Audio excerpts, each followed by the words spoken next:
Narito ako sa isang lugar na di ko maintindihan.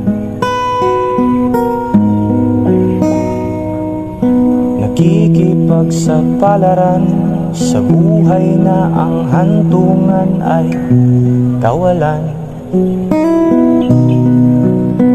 De numero ang galaw ng tao, bawat gawin ay may presyo. O narito ako sa isang lugar na di ko maintindihan.